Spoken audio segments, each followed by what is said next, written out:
Buenas noches. Esta charla que pienso decirles ahorita o dictar tiene un objetivo y el objetivo es cómo hacer que todo lo que hagamos tenga un resultado positivo. Entonces, ¿cómo hacer una práctica para que nosotros nos dé un resultado positivo en cualquier situación? Eh, para los que de pronto se han puesto a pensar en cómo hacer las cosas mejor o cómo hacer las cosas cada vez más eficientes, eh, se debe, se debe siempre tomar la vida práctica. O sea, jamás se podría ver con solo teorías, ¿sí? Entonces ustedes van a observar y van a ver muchísimas y muchísimas y muchísimas opiniones de las personas, eh, lo cual a veces nos parecen totalmente reales en nuestra mente. Esas opiniones es como que hacen que las otras personas vivan nuestra vida y nos meten en unos conceptos totalmente dañinos a nuestra psicología y a nuestra mente y a nuestra manera de pensar. En primer lugar, tenemos que aprender a ser prácticos. El primer aspecto que tenemos que estudiar es el fracaso. Pero ¿por qué nosotros fracasamos? ¿Sí? Ustedes pónganse a hacer algo y, y observen eh, que siempre hay unos fundamentos en los cuales nosotros siempre estamos fracasando. ¿Sí? Entonces, el primer fracaso que nosotros podemos tener es la concentración, ¿sí? La falta de concentración. El primer obstáculo para nosotros tener eh, digamos, una práctica o hacer que una práctica dé resultados positivos. El poder más grande que tenemos nosotros es el poder de la concentración. Con la concentración podríamos nosotros liberarnos de cualquier escena, mm, de cualquier cosa que para nosotros sea importante y de cualquier preocupación, de cualquier problema. Por ejemplo, una persona la mandaron a comprar algo y una concentración para poder llegar, ¿cierto? A, a conseguir eso, y esa concentración implica 5 pasos fundamentales. Los 5 pasos fundamentales son, uno gana concentración cuando uno, por ejemplo, digamos, hace una cosa a la vez, ¿sí? Solamente una cosa a la vez. La siguiente eh, es cuando nosotros hacemos una cosa sin pensar en otra cosa. Lo siguiente, cuando nosotros lo que hacemos ya no lo volvemos a recordar o lo volvemos a tomar, ¿sí? Y cuando nosotros eh, proyectamos a hacer una cosa, siempre cada vez que nosotros proyectamos a hacer una cosa, las cosas no van a salir como nosotros esperamos. ¿Por qué? Por falta de concentración, y esto es irrefutable.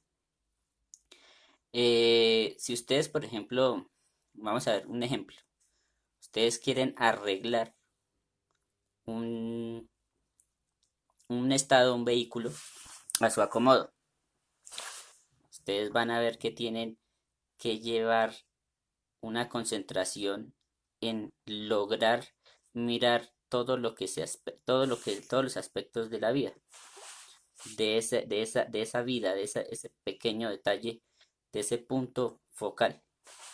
Entonces, si ustedes van a arreglar algo, tienen que ver muchos variables.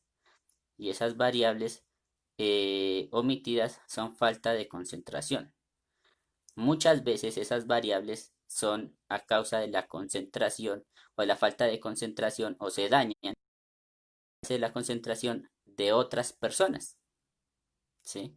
Entonces, por mucho que nosotros queramos hacer algo con concentración, tenemos que enfocarnos no es en lo que nosotros estamos haciendo.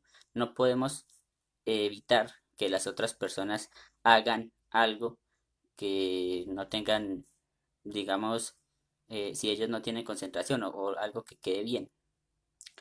Entonces, por mucho que nosotros queramos, eh, siempre el fracaso se sujeta a raíz de la falta de concentración. Si se ponen a leer un texto, ustedes van a ver que tienen un pensador de lo que hicieron, otro pensador de lo que piensan hacer, otro pensador de lo que, preocupado de lo que están haciendo, y otro pensador, ¿sí? De que quiere hacer otra cosa, otro pensador de que lo que dije sí o lo que dije no, o sea, la preocupación de lo que se dijo, y ahí está la falta de concentración. Cada vez que nosotros tengamos la mente más clara, vamos a aprender de nosotros mismos, o sea, no vamos a depender de otras personas, ¿sí? Cuando nosotros hacemos una práctica, por ejemplo, una práctica de meditación, usualmente nosotros aprendemos mediante una meditación guiada. Esa meditación guiada nos hace que nosotros empecemos a tener una práctica concentrada. Pero cuando ya la empezamos a hacer nosotros por nuestra propia iniciativa, esa meditación va a ser eh, reprimida y va a intentar ser desviada por los agregados psicológicos y por otras personas afines. Por ejemplo, digamos, si ustedes están meditando y va a llegar un mensaje de algo de lo que ustedes están meditando o de algo de lo que de algo que a ustedes les preocupa o de algo que los van a intentar desconcentrar, ¿sí? Y si ustedes, por ejemplo, se sientan en una silla a hacer una meditación y, y observan y empiezan a observar antes de hacer la meditación qué es lo que los está desconcentrando, van a ver que hasta la propia parte física de otra persona que intenten desconcentrar, que intenten molestar, que le piquen la nariz, que le hagan cosquillas, que le soplen, que le hagan así, mejor dicho, que lo molesten al 100% y ustedes lleven una concentración y logren no identificarse con ello, resulta de que de una u otra manera esa persona o eso que nos está desconcentrando, pues va a acabarse, ¿sí? O sea, va a tender a acabarse. O sea, tenemos que entender que para lograr la concentración hay un fin para todo. Hay un fin para iniciar y hay un fin para terminar, ¿sí? Entonces, y hay un inicio al terminar. ¿Cómo podríamos verlo así? Ustedes ven que lo están molestando. Supongan que ustedes van a hacer una meditación. Cierran los ojos y lo están molestando por todo lado. Le hacen cosquillas, lo molestan, le dicen el nombre, le gritan, le dicen otra cosa y ustedes se quedan tranquilos y empiezan a tener concentración. Y si están haciendo una conjuración, lo mismo. Y van a estar ahí. Y van a estar ahí.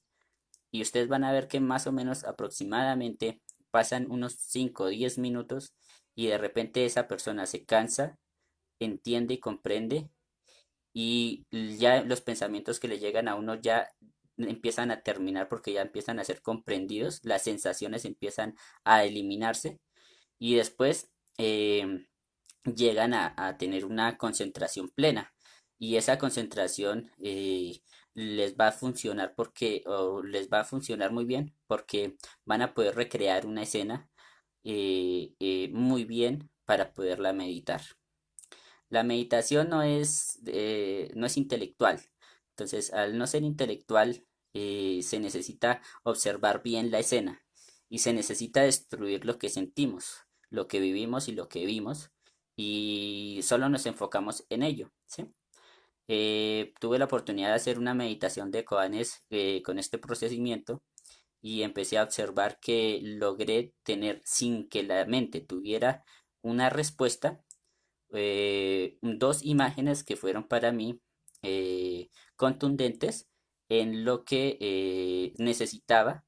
Más lo tomó la conciencia y nada tenía que ver con lo que yo estaba pensando que iba a salir la meditación.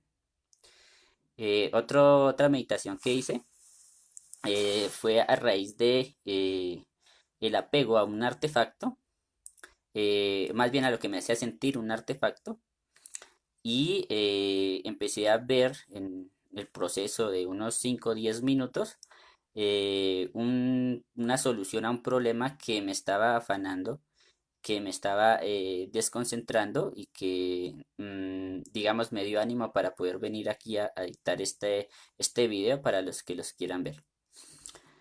Bueno, otro aspecto del fracaso, la falta de fe. Hay una falta de fe que es contundente.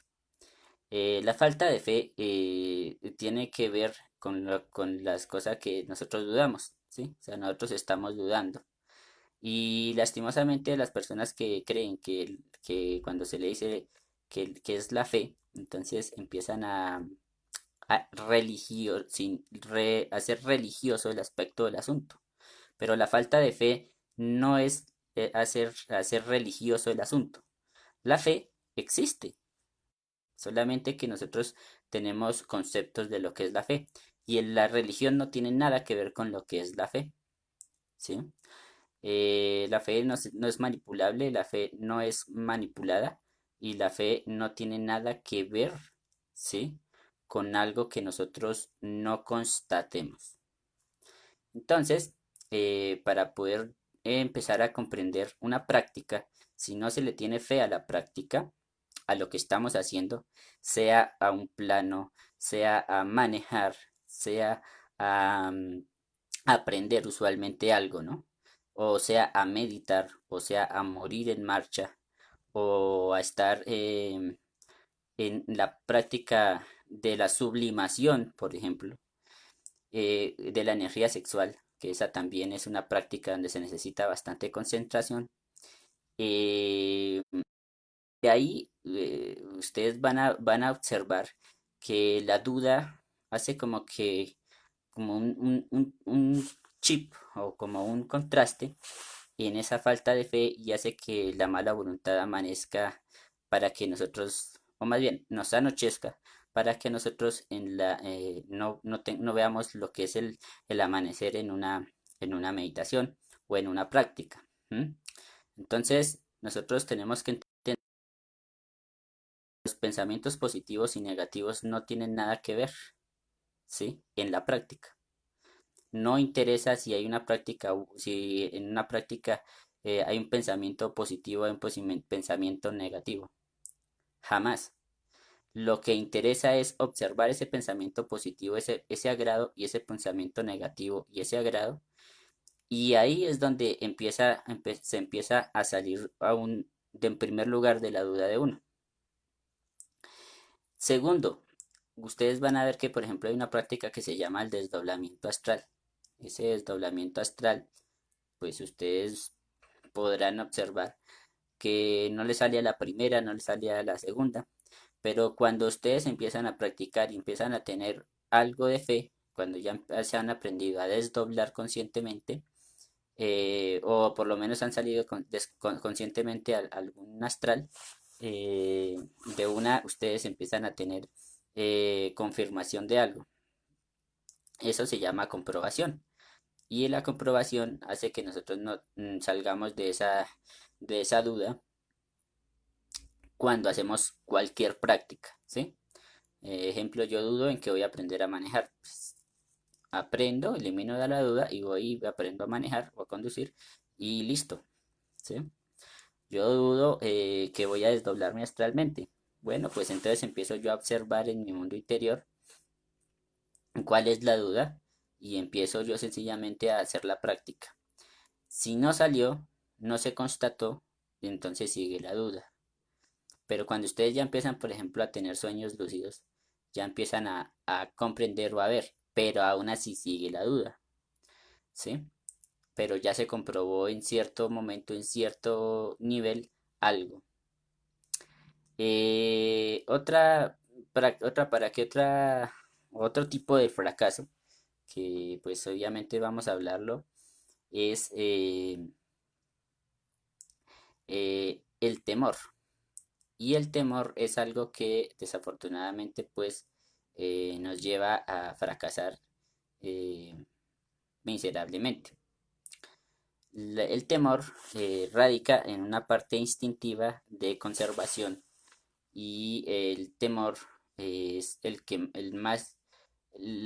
lo que más conceptos nos genera eh, en en toda la vida. O sea, el temor es la raíz de todo concepto.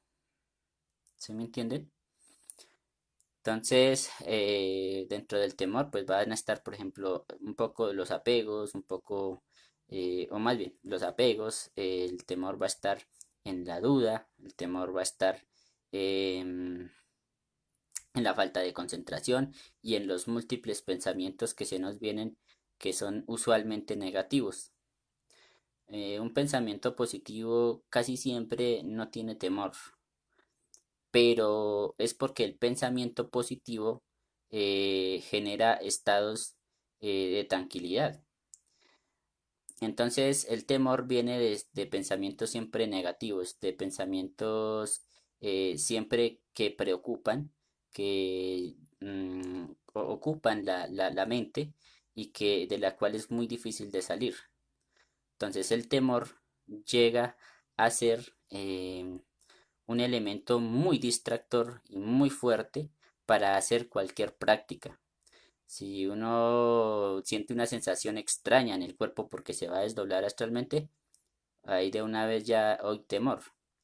Si uno le muestra en un sueño y no lo sabe interpretar aún, o el temor lo coge, y entonces después hasta que tiene que hacerse un esfuerzo muy grande para poderlo interpretar.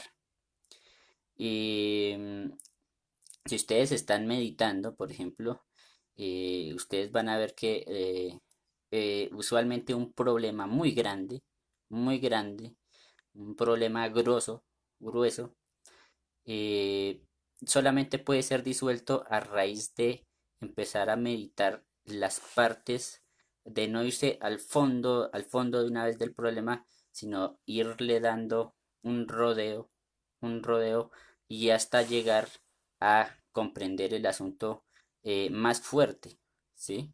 Porque es que el temor bloquea. Entonces, por ejemplo, digamos, a mí me ha servido mucho que cuando yo estoy así en estados de mala voluntad, hay unos defectos que se me facilitan observarlos, que son la ira, la lujuria, em, pero estos que se me han facilitado un poco la observación, me activan la autoobservación y me activan la buena voluntad. Entonces, ya después me pongo a meditar el problema más fuerte y así es como ya empieza a salir em, buenos resultados en esa práctica. Bueno, eh, estos son los fracasos más usuales, ¿sí? Eh, Tenemos que entender eh, que hay otro fracaso que, que me faltó pues obviamente mencionar, pero que tiene que ver con la parte de el saber anhelar, ¿cierto? El saber callar, ¿sí? El saber eh, digamos, pedir, digámoslo así, y el saber osar. Esto tiene que ver con el planteamiento de un objetivo, ¿sí? Entonces, por ejemplo, digamos, es muy bueno, a mí me pareció muy bueno plantearme un objetivo y es de hablarme a mí mismo, ¿sí? Y empezar a comprenderme en mi forma de ser. Y sin importar si otras personas me ven o no me ven. Y empecé a comprenderlo a raíz de que en el mundo astral me han dicho exactamente ciertos tipos, hacer ciertas cosas acerca del tema, ¿sí? Entonces, cada vez que uno intente supuestamente tener un ego a la hora de dictar una conferencia o de querer dar una conferencia, lo único que uno debe de ver es que cada uno aprende más de sí mismo y que de otra persona. Bueno, entonces el planteamiento del objetivo es importante. Cada vez que nosotros nos proyectemos un objetivo en cierta meditación, de cierta forma, de hacer cierta práctica, vamos a lograrlo, pero es que el objetivo no es el futuro. Eso es lo que yo quisiera que usted entendiera.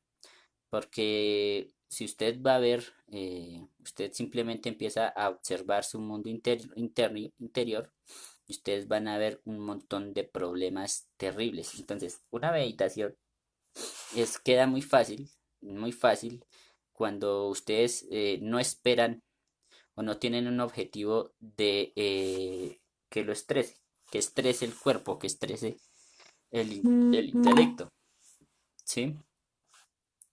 Entonces, cada vez que ustedes entiendan o comprendan algo, vayan dándole de a pequeñas cosas, van logrando objetivos cercanos. Y esos objetivos cercanos es mucho mejor porque usualmente para la conciencia uno no tiene que tener unos objetivos a largo plazo. Solamente esos objetivos a largo plazo serían convenientes cuando no nos estresamos por ello. Entonces, ¿qué sería? ¿Cómo sería? Por ejemplo, yo quiero matar un defecto de ira. Si yo me obsesiono con matar ese defecto de ira, no lo voy a matar porque hay un bloqueo mental. No es el planteamiento del objetivo está totalmente mal. Para que yo pueda eliminar mis defectos, tendría que, o ese defecto, por ejemplo, un defecto de ira, un detalle, tengo que empezar es a observar pasito por pasito, concentrado, hasta que el mismo defecto se vaya disolviendo por sí mismo. Pero si no lo hacemos de este modo, entonces nos vamos a obsesionar y jamás vamos a eliminar el defecto porque le vamos a meter intelecto y emoción a la meditación. Lo mismo pasa con un desdoblamiento astral. Un desdoblamiento astral que ustedes vayan a ver, se plantean un objetivo y ese objetivo no tiene que ser, en el saber anhelar, se dice que no tiene que ser un objetivo que uno lo estrese, sino más bien un objetivo el cual uno quiera saber y se enfoca uno en la práctica hasta lograrla, porque se sabe que con la práctica ya se logra em, el objetivo de tener la información. ¿Sí me explico? Entonces, muchas de las personas que quieran mirar estos cuatro fracasos, que son la falta de concentración, el temor, la falta de fe sin religiones y el objetivo, eh, o sea, el objetivo como fracaso, ¿cierto? O sea, cuando no hacemos bien el objetivo, entonces ahí es donde nosotros empezamos a ver que si contemplamos estos cuatro fracasos, logramos, pues obviamente, el éxito. En cualquier cosa, miren, ustedes pensarán que solamente es para meditar o para desdoblarse astralmente, pero también o para nacer sexualmente. nacimiento sexual necesita mucha concentración porque la idea no es sacar la energía sexual del cuerpo, sino transmutarla o en el caso del soltero sublimarla para que esa energía no salga, para poder utilizar esa energía sabiamente. Bueno, pero resulta que es para todo. Entonces ustedes, por ejemplo, vayan y laven la loza y ustedes van a ver que lavando la loza, el primer tipo de desconcentración que uno tiene es la atención, el pensar en otras cosas, porque está la futurización de hacer otra cosa y no lo que se está haciendo, precisamente porque hay otro agregado psicológico que es el que no nos gusta lavar la loza, y después porque hay otro agregado psicológico que es el qué va a pensar la persona si lave bien o no lave los platos, o porque hay otro agregado psicológico que, bueno, que empieza a generar estados de tensión. El afán, por ejemplo, a la hora de lavar la loza. Ese es un ejemplo. Ahora váyanse ustedes a mirar que tienen que tener digamos, una decisión en un trabajo y verán que ustedes, por ejemplo, la codicia, la envidia, em, el sentirse mejor, el querer competir, em, el sentirse que usted tiene que ser importante en la empresa, el sentirse como acorralado, como amarrado a la empresa, empieza a generar unos estados temibles y terribles de desconcentración y así se hace que se cometan errores en el trabajo, ¿sí?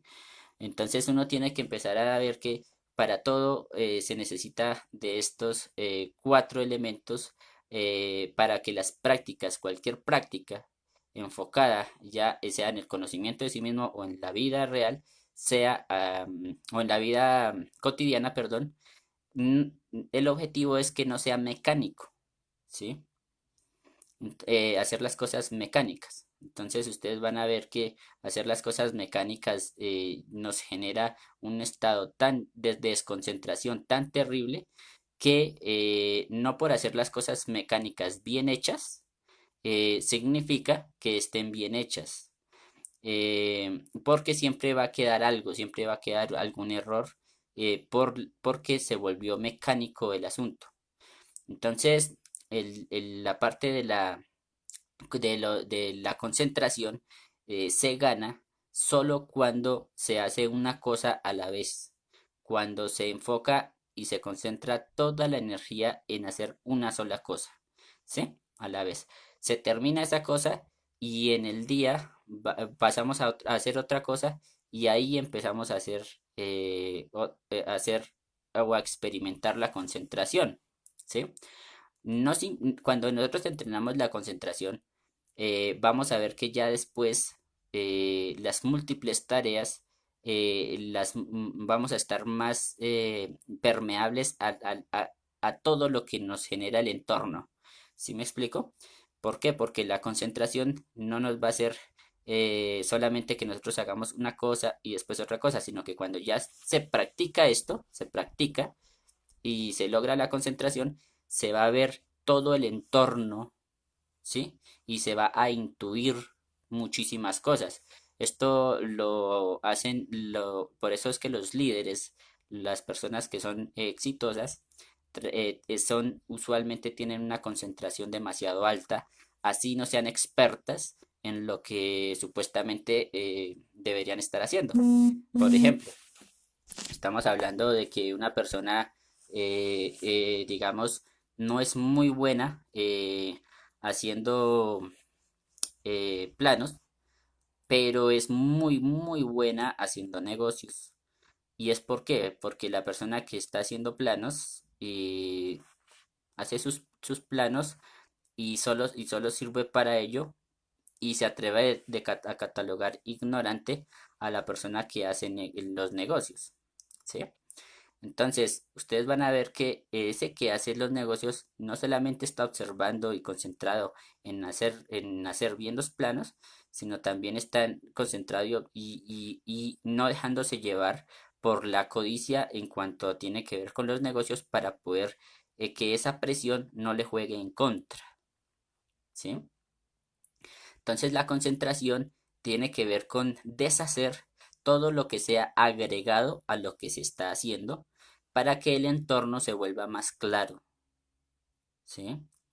En cuanto al temor, vamos a profundizar un poco el temor. El temor siempre está en todo, ¿sí?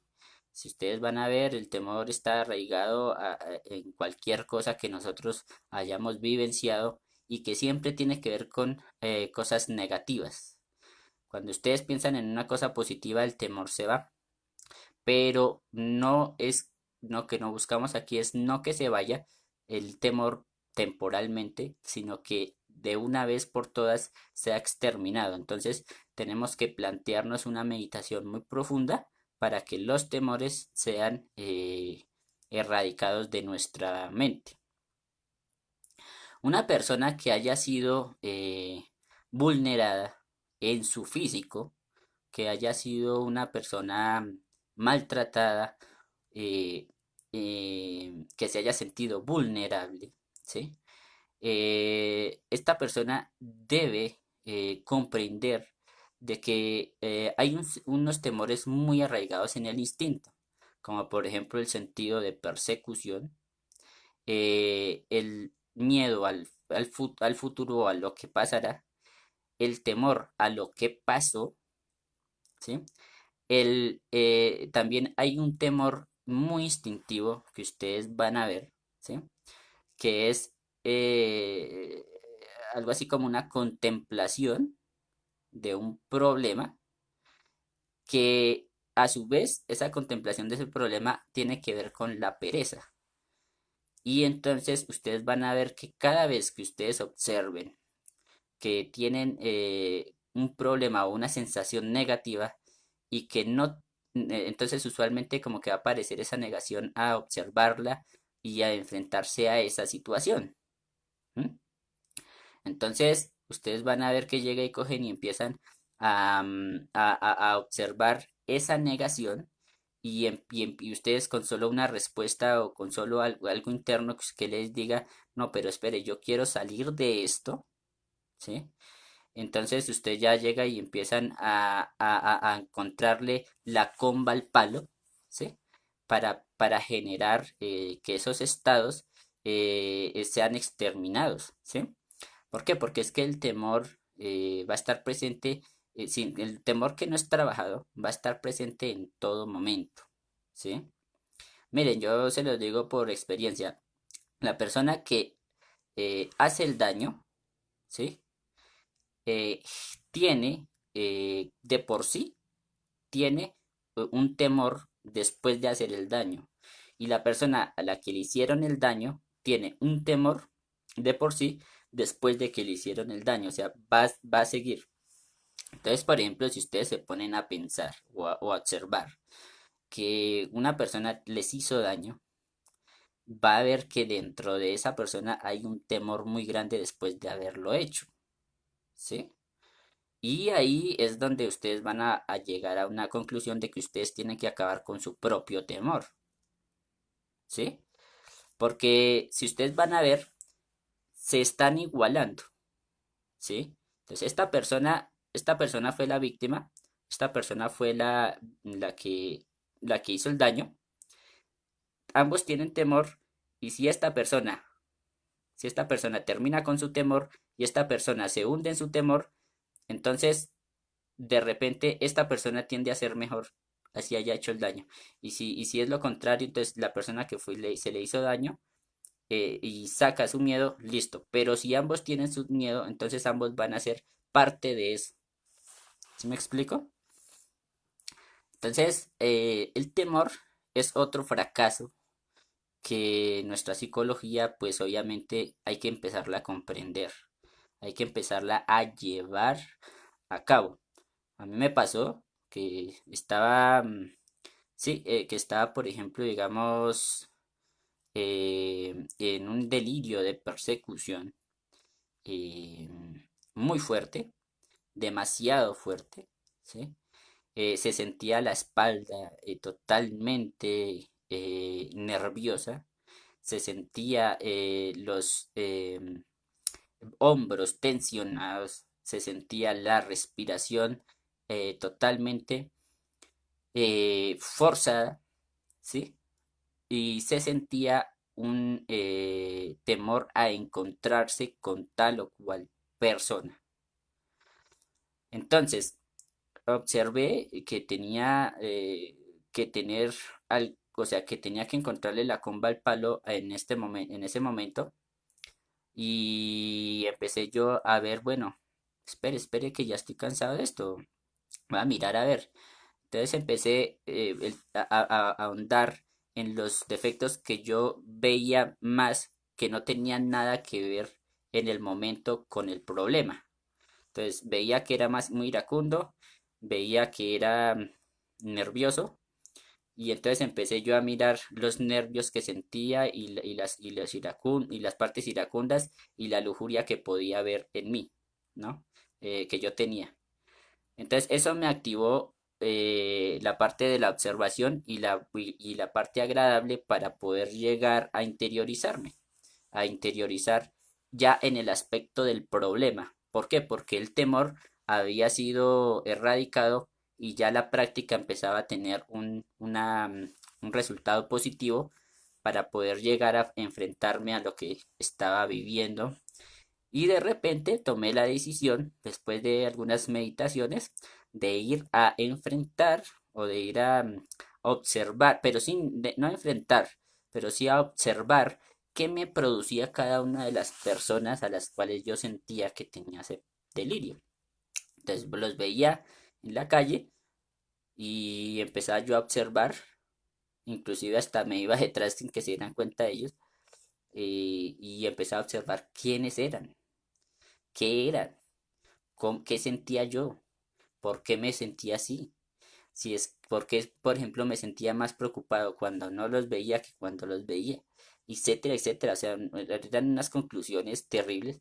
Y de repente el temor se fue yendo hasta que pude ir hasta el sitio donde esas personas estaban reunidas y demostrar que había perdido ese temor y enfrenté el problema. Pero sin necesidad de, obviamente, causar algún daño, porque ya había perdido el miedo. Bien, después el otro temor o el otro tipo de fracaso es la falta de fe. Y como no tiene nada que ver con la religión, entonces es la duda es la que hace que uno no sea o digamos le ponga mala fe a las cosas. Entonces, cuando yo, por ejemplo, hace mucho que no me desdoblaba, o sea, hacía muchísimo que no me desdoblaba conscientemente y decía, pero ¿cómo? Y entonces empecé a hacer una práctica y empecé a cogerle la comba al palo a la práctica, de tal manera que ya lograba tener ese estado de relajación, ¿sí? Para poder desdoblarme. Entonces comprobé el desdoblamiento y desde ahí pues supe que la información que me estaban dando es de 100% verídica y si no llegase a ser verídica hay que trabajarse porque está dentro de mí, ¿sí? Bueno, el otro, la falta de fe es porque ustedes pues se han acostumbrado a creer. Es sencillo, nosotros nos hemos acostumbrado a creer. Entonces, es muy fácil creer en una persona y después decepcionarse de la persona, cuando ya es descubierta. A mí me pasó con una persona que era mitómana, en ese momento tenía un estado de mitomanía y yo me fanaticé hacia esa persona. Entonces empecé a ver que él decía cosas que supuestamente sucedían y lo otro, y bueno, una cosa y la otra, pero no comprendía que había escenarios en donde esa persona hablaba y me coincidían las cosas, pero no porque él supiera, sino porque la conciencia de él estaba hablando, ¿sí? Entonces, básicamente yo empecé a comprender, o no comprendí eso, y entonces de repente cuando ya empecé a trabajar un poquito muy fuerte en mí mismo, me mostraban algo en el mundo astral que me hizo decepcionarme de esa persona y esa fue una de las raíces por las cuales, digamos, se generó un estado muy un estado muy malo y un estado de pérdida de confianza y todo por la duda, por la duda que se me había generado y por la crítica. Entonces eso me hizo tener una mala relación con esa persona sin yo hacer cosas y pues solamente por comentarle algo a él y que yo había descubierto de él, aunque aún yo no era consciente, y de repente pues él se preocupó y hizo lo que tenía que hacer o tuvo temor. Entonces por eso hay que aprender a callar en las experiencias astrales, ¿sí? Si uno comprueba algo en su mundo interior es no para decepcionarse de la otra persona, sino para comprender. Entonces va uno comprendiendo. Y si después es para de uno mismo que le están mostrando de uno mismo lo mismo, ir viendo y ir observando y ir llegando a una comprensión todos estos astrales o sueños que se van a empezar a tener. Bueno, el objetivo tiene que ser muy claro y se tiene que saber anhelar, osar, saber decirlo, saber pedirlo. Pero el objetivo es que lo que pasa es que cuando uno se plantea un objetivo, se plantea objetivos muy grandes. Y usualmente uno debería objetivo, por ejemplo, digamos en mi caso, ¿sí? ¿Qué errores he cometido? Yo quiero saber y saber y saber y saber em, qué hice en una existencia pasada, en el mundo astral. Pero el objetivo, pero pregunto siempre eso, ¿sí? He hecho retrospecciones muy buenas para poder llegar a a eso, pero no me han mostrado eso. Solo me mostraban por ahí algo que consideré que era de una existencia pasada, de una mamá que fue en una existencia pasada. Pero, ojo, observé, ¿m? Que los objetivos tienen que ir de a poquitos. Entonces, por ejemplo, hago mi retrospección para poder llegar a ir a ver si me muestran en una existencia pasada, pero tengo que plantearme objetivos cercanos, objetivos que yo pueda ir viendo hasta que se vaya ahondando y vaya siendo constante en ese objetivo, ¿sí? Y esto permite que el objetivo no sea, o sea, la falta de un objetivo claro, no sea un fracaso en cualquier práctica, ¿sí? Yo hay personas que, por ejemplo, considero y he observado y he hablado con ellas que considero que tienen toda la capacidad para poder tener una meditación y un desdoblamiento astral y empezar con este trabajo seriamente, ¿m? O por lo menos de una manera más constante. Y tienen un montón de sabiduría que les falta por sacar de ahí, pero porque han vivido cosas que han sido muy pesadas, ¿sí? Entonces, esa sabiduría tiene que ser expresada y ser